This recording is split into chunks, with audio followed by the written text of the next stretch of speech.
Israeli फौज का गजा में जमीनी कार्रवाई का दोबारा आगाज। तंजानियम कॉरिडोर पर कब्जा कर लिया। इसराइली फौज की तस्दीक, कहा गजा में महदूद जमीनी ऑपरेशन शुरू कर दिया। फौज ने गजा में सिक्योरिटी हस्ताल को मजीद वुसअत देने और शुमाली और जुनूबी गजा के दरमियान जुज़वी बवसून बनाने के लिए जमीनी कार्रवाई की। गजा में अक़वाम मुत्तहिदा के हेडक्वार्टर्स पर इसराइली हमला, एक गैर मुल्की एहलकार हलाक, 5 जख्मी। इसराइली फौज ने यूएन ऑफिस पर हमले का इल्जाम मुस्तरद कर दिया। मीडिया ने हमले में जख्मी अफराद की वीडियो जारी कर दी। सिहोनी फौज की गजा पर दूसरे रोज बदतरीन बमबारी भी जारी रही। शहदा की तादाद 404 हो गई। हमास के 5 रहनुमा और जिम्मेदार भी शहीद। नेतन्याहू का कहना है हमास के खात्मे और कैदियों की रिहाई तक हमले जारी रखेंगे।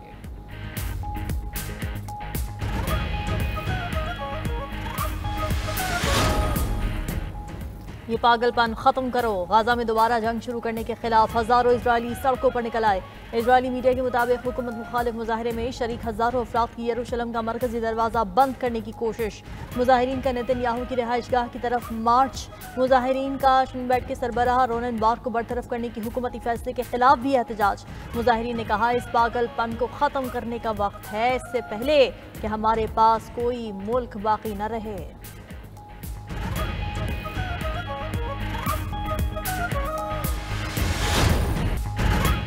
पाक सऊदीया तिजारत बढ़ाने और सरमायाकारी लाने का आज़म। वज़ीर आज़म शहबाज शरीफ वफ़द के हमरा 4 रोज़ा दौरे पर सऊदी अरब पहुँच गए। गवर्नर जद्दा शहजादा सऊद बिन मशल बिन अब्दुल अजीज़ ने इस्तकबाल किया। वज़ीर आज़म सऊदी वली अहद शहजादा मोहम्मद बिन सलमान से मुलाकात करेंगे। पाकिस्तान में सऊदी सरमायाकारी के फ़रोग़ समेत दीगर अमूर पर गुफ्तगू की जाएगी। वसी तर इक़्तिसादी ताउन को आसान बनाने के तरीकों पर भी बात होगी। वफूद की सतह पर भी मुज़ाकरात होंगे। नायब वज़ीर आज़म इसहाक़ डार, वज़ीर आला पंजाब मरियम नवाज़ और वफाकी वज़रा भी वफ़द में शामिल। वज़ीर आज़म के दौरे का मकसद ताल्लुकात की मजबूती और सरमायाकारी को फ़रोग़ देना है। दौरा बाहमी सिफारती रवाबित की राह भी हमवार करेगा।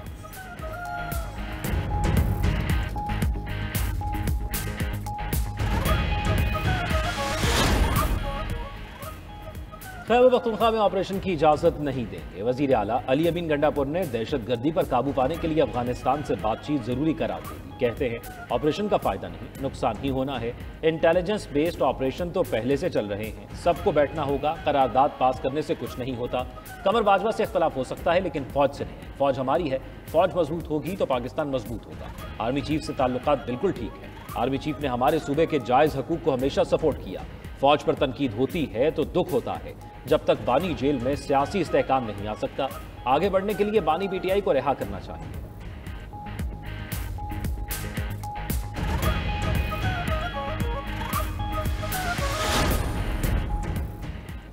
अगर पीटीआई दरख्वास्त दे तो बानी पीटीआई को पैरोल पर बुलाया जा सकता है। कौमी इत्तेफाक राय के लिए इसमें कोई मुज़ायक़ा नहीं।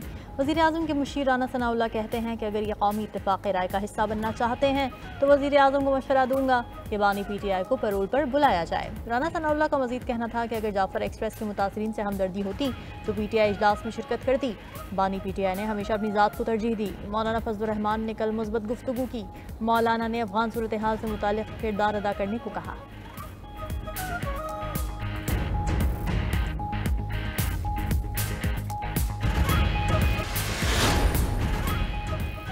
सोशल मीडिया पर मनफी प्रोपेगेंडे के इल्जाम में तलबी अलीमा खान जेआईटी के सामने पेश हो गई। जॉइंट इन्वेस्टिगेशन टीम की अलीमा खान से 2 घंटे तक पूछकर सराय के मुताबिक जेआईटी ने बानी पीटीआई के सोशल मीडिया अकाउंट से मुताल्लिक भी सवाल किए। अलीमा खान ने जवाब दिया बानी पीटीआई के अकाउंट्स कहां से ऑपरेट होते हैं उन्हें कुछ मालूम नहीं।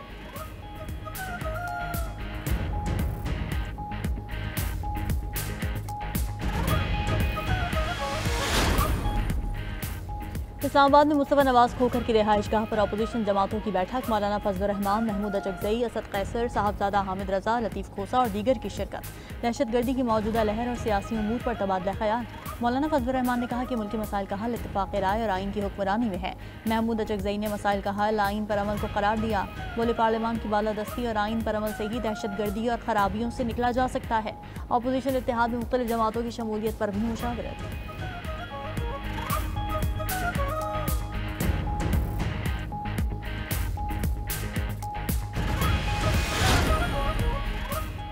मुल्क की सलामती से बड़ा कोई एजेंडा नहीं। दहशतगर्दी के खिलाफ तमाम लीडरान को एक पेज पर होना चाहिए। गवर्नर पंजाब का सियासी मफादात पर से पुश डालकर मुल्क की बेहतरी के लिए आगे बढ़ने का मशवरा। गवर्नर हाउस लाहौर में वकला बरादरी के एजाज में इफ्तार पार्टी का अहतमाम। गवर्नर सरदार सलीम हैदर ने कहा, वकला बरादरी बिलावल भुट्टो को वजीर आजम बनवाने में हर अव्वल दस्ते का किरदार अदा करेगी। इफ्तार डिनर में पंजाब भर से वकला की शिरकत। गवर्नर पंजाब के साथ सेल्फियां भी बनवाई।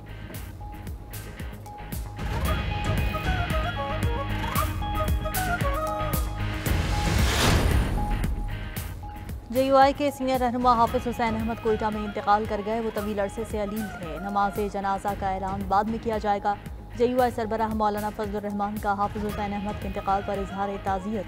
कहा, हाफिज हुसैन एक ज़ीरक, हाजिर जवाब सियासी रहनुमा थे।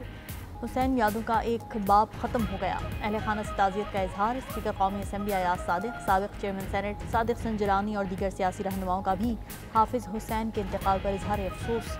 कहा, मुल्क के लिए उनकी खिदमत हमेशा याद रखी जाएंगी।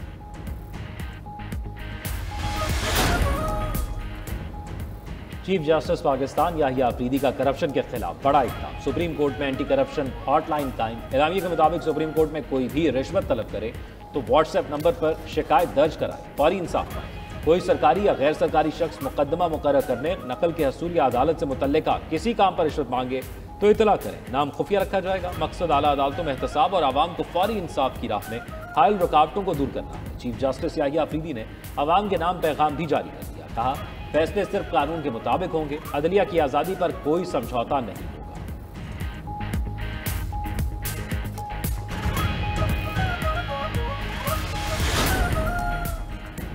जश्न नौरोज़ ईरानी नए साल का आगाज़। वज़ीर आज़म शहबाज शरीफ की पाकिस्तान और दुनिया भर में जश्न नौरोज़ मनाने वालों को मुबारकबाद। पैगाम में कहा कि नौरोज़ मौसम बहार की आमद और फितरत की तजदीद की अलामत है। बेशुमार नेमतों की शुक्रगुजारी और नए साल के लिए ख्वाहिशात के इजहार का भी मौका है। नए साल को नई उम्मीदों और उमंगों के साथ खुशामदीद कहने का वक्त है। आए इस नौरोज़ को बाहमी इख्तलाफात ख़त्म करने, हम आहंगी और इत्तेहाद को फ़रोग़ देने का दिन बनाएं। शौक बहुत है कि हर रंग की चूड़ी हो हमारे पास, लेकिन अब एक ही कलर की ले सकते हैं। देखते हैं कि अपने सूट के साथ मैचिंग मिलती भी हैं या नहीं। चूड़ियों की कीमतें ज़्यादा है, लेकिन लड़कियों की पसंद होती है कि वो ईद पर चूड़ियाँ पहने, और चूड़ियों के बगैर हमारी ईद नहीं होती, तो महंगी चूड़ी भी हमें ख़रीदनी पड़ेगी। सालाना महंगाई बढ़ती ही जा रही है, तो इस वजह से हम पहले से निकले हुए हैं मार्केटों पे कि हम देखें, सर्च करें कि कहीं ना कहीं से मुनासिब दाम में हमें कुछ ना कुछ मिल जाए। ईद करीब आते ही तैयारियां जोर पकड़ने लगी। बाजारों में रश। खवातीन के बनाव सिंगार की अशिया महंगी। खवातीन का कीमतों में इजाफे का शिकवा। कॉस्मेटिक्स की खरीदारी भी जारी। कहती हैं लोशंस, आईलाइनर्स और मस्कारा जैसी ब्यूटी प्रोडक्ट्स उनकी शॉपिंग लिस्ट का लाजमी हिस्सा हैं, मगर महंगाई के सबब अब 10 की बजाय वो सिर्फ 2 मयारी अशिया ही खरीद पाती हैं। बच्चा पार्टी भी मनमानी करने लगी। उधर दर्जियों ने नो बुकिंग के कार्ड्स लगा दिए। रेडीमेड कपड़ों की डिमांड में इजाफा।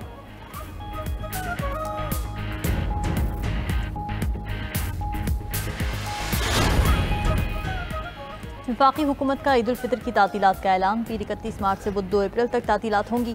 काबीना डिवीजन ने सरकारी तातीलात का नोटिफिकेशन जारी कर दिया। रेलवे का ईद उल फितर पर कराची से 3 स्पेशल ट्रेनें चलाने का ऐलान। कराची से लाहौर के लिए 2 और रावलपिंडी के लिए 1 ईद स्पेशल ट्रेन चलाई जाएगी। शहर क़ायद से पहली ईद स्पेशल ट्रेन 26 मार्च, दूसरी 27 और तीसरी 28 मार्च को रवाना होगी।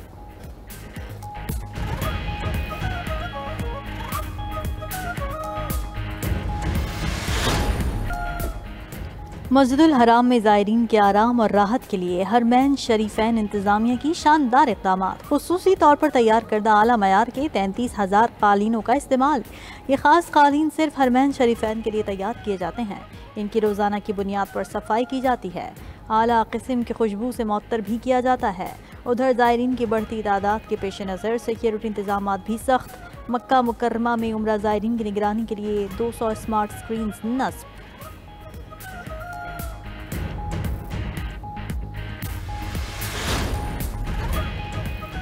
अमरीकी सदर ट्रंप और व्लादिमीर ज़ेलेंस्की का टेलीफोनिक राब्ता। ट्रंप का सोशल मीडिया पर पैगाम जारी। कहा, ज़ेलेंस्की से बातचीत बहुत अच्छी रही, 1 घंटा जारी रही। ज़्यादातर बातचीत सदर प्यूटन को की गई कॉल से मुतल्लिक थी।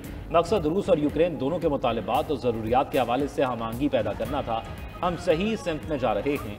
वज़ीर ख़ारजा मार्को रूबियो और national security adviser Mike Waltz बातचीत के दुरुस्त जारी करने का कह दिया।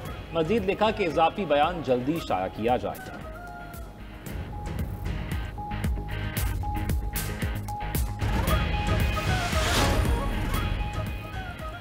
तुर्क सदर रजब तैयब एर्दोगान के हरीफ और इस्तांबुल के मेयर अकरम इमाम ओगलो गिरफ्तार। वो सदर रजब तैयब एर्दोगान के मजबूत तरीन सियासी हरीफ हैं। ऑपोजिशन रिपब्लिकन पीपल्स पार्टी उन्हें सदारती उम्मीदवार नामजद करने का इरादा रखती है। तुर्किया में सोशल मीडिया और मैसेजिंग प्लेटफॉर्म्स पर बड़े पैमाने पर पाबंदियां आयद। इस्तांबुल में मुजाहिरों पर आर्जी पाबंदी लगा दी गई।